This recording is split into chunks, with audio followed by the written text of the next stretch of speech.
jelang ka blalong ka khatsan na tau banai hapeng ka DC ka East Khasi District us aim ka Himamalim marubati tas khan CEM ka KJDC kala Shim ka rai ban play ka yodo na do ka si thoding kata ka khat phra tareng man tau banai ringkat bat ka ru company aj bat ki kindon balabo de ki board district. Yeah, today we have taken a decision along with the Deputy Commissioner after the office of the acting chief CM of Himamalim has submitted a proposal how to make to start for reopening the Yodo. At the initial stage, we have given suggestion that there will be rotation,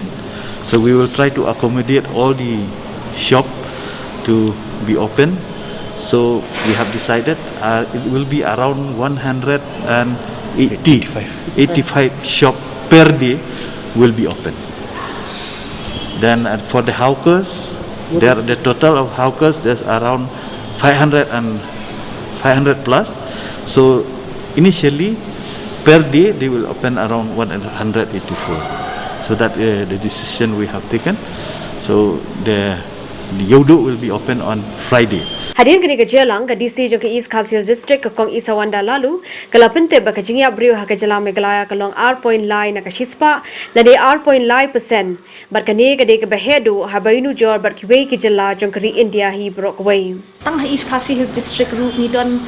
R posal hajar shispa san pratli total cases still na ki active ki duna ho ka positivity rate jong ni ke de khandai percent ko belong menta ke e ka bakham pin khuslai yang ni kadai ka case fatality rate san spa new po Haduh menta ka bamut 2.3% R.9% na ka shispa ki brio ki bayo kem ni ujing pang ki khlat no kata ka bamut bala dangi play shi sendon la dangi stang ban le ya ka open up ni pinjin sori ka lockdown la da ki brio kim pikir pat kham tam la da ki brio kim patre ban Shim ya kadi kacing ya dala ban long bakhambun shushu ngin yok kem yu jingpang la datang shilak naka population jong hi East Khasi Hills ru ni yok kem bat ka case fatality kadang ne kumju kata ka bamut ngin kot kumba hajar lai hajar ngot ki brio ki bandu no ela kacing em ka choice kada ya kata kin ngin choose bangin infect bon ngot kin yap bon ngot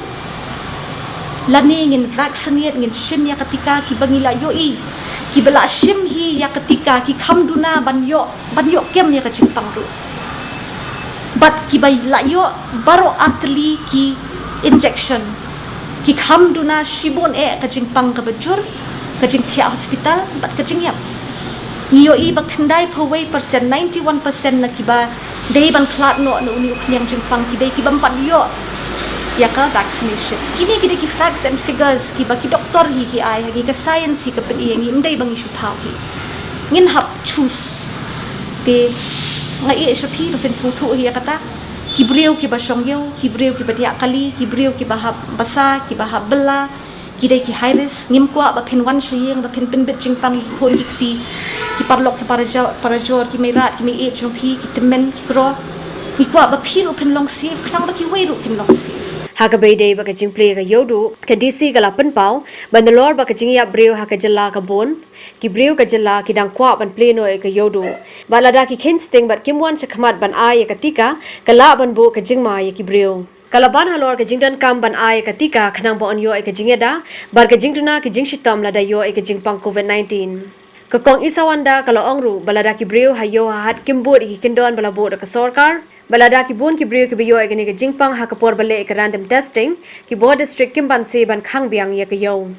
we've done this study this clusterization of cases. We've broken down all the cases in Shillong and in East Khasi Hills into clusters. So we will be publicizing this soon. We'll be sharing it with you as well as to all the Ramba Shillong. So we are saying that in any areas which have a large number of cases, we have to continue to be careful despite any relaxation which is given. So even if lockdown is relaxed, even if lockdown is lifted, curfew is relaxed, cases which have 10 plus areas or localities or villages which have more than 10 cases, more than 20 cases, still need to be very vigilant. We have to ensure that door-to-door surveillance is carried out. We have to ensure that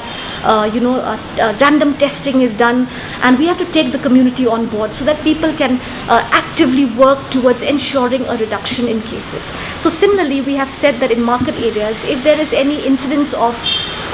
non-compliance to protocols, or if we detect any cases, any people with symptoms, any proliferation of cases during our random testing, as and when the situation demands, we will have to go for closure. What we mean by this is that this is a question of public health, right? Public health is over and above everything else. So any call which we take will be along with the advice given by the health experts, our district surveillance officer, as well as the DMHO. So in this line, we have spoken to the CAM of Himalayan as well as the CAM, and they have agreed that we are going to be very, very careful regarding a reopening of Haduh.